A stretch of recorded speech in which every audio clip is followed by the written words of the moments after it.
अल्लाह ताला ने दूध शरीक बहन भाई की शादी को हराम क्यों किया है? साइंस भी कुरान की आयत को मान गया। मुअज़्ज़िज़ दोस्तों, दो ऐसे बच्चे जो एक ही मां का दूध पी लें, चाहे वो आपस में हकीकी बहन भाई ना भी हों, इस्लाम में इनकी आपस में शादी हराम करार दी गई। बहुत से लोग ये सवाल करते हैं कि आखिर दूध का रिश्ता इतना अहम क्यों है कि इसकी वजह से निकाह तक को मना कर दिया गया है।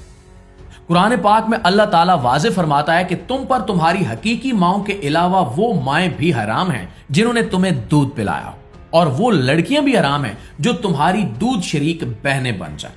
यानी जिस तरह खून के रिश्तों में निकाह हराम है, इसी तरह दूध के रिश्तों में भी निकाह नहीं किया जा सकता। एक वाकया भी इस बात को मजीद वाज़े करता है।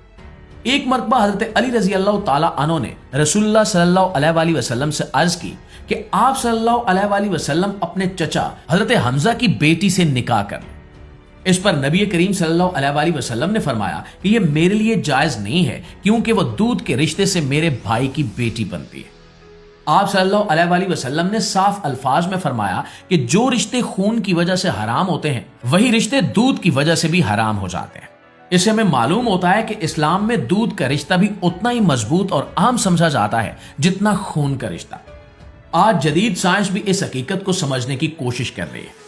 कुछ साइंसदानों ने इस मौजू पर तहकीक की है कि मां के दूध में सिर्फ ग़िज़ा नहीं होती, बल्कि इसमें ऐसे ज़र्रात भी होते हैं जो बच्चे के जिस्म पर गहरा असर डालते हैं। दोस्तों, एक ऑस्ट्रेलियाई डॉक्टर ने अपनी तहकीक में बताया कि मां के दूध में ऐसे छोटे छोटे ज़र्रात और जीनियाती मालूमात होती हैं जो बच्चे के जिस्म के निज़ाम को मजबूत बनाती हैं।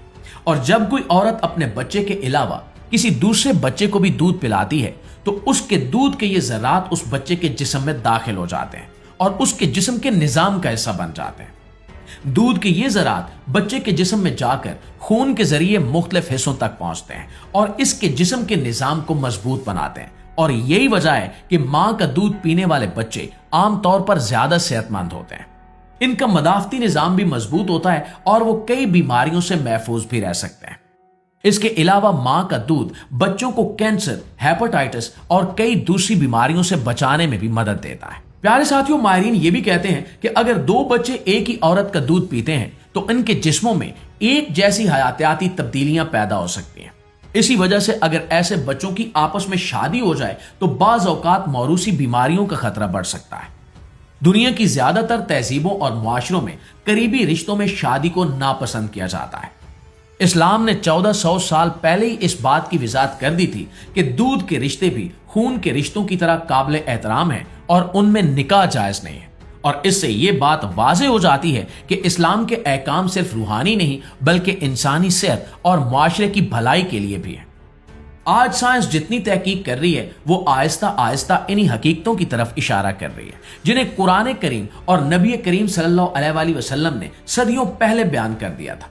और दोस्तों, जब इंसान अल्लाह के बताए हुए असूलों पर अमल करता है तो ना सिर्फ उसकी जिंदगी बेहतर होती है, बल्कि मुआशरा भी ज्यादा पाकीज़ा और महफूज बन जाता है। और दोस्तों, आपकी राय इस हवाले से क्या कहती है? नीचे कमेंट सेक्शन में हमें जरूर बताइएगा। वीडियो अच्छी लगी है, आपकी मालूमात में इजाफे का बायस बनी है, तो हमारी इस कोशिश को सिर्फ एक लाइक और एक शेयर जरूर दीजिएगा। इंशाल्लाह आपकी खिदमत में हाजिर होते हैं एक नई वीडियो के साथ। तब तक अपना ढेर सारा ख्याल रखिए। अल्लाह निगहबान।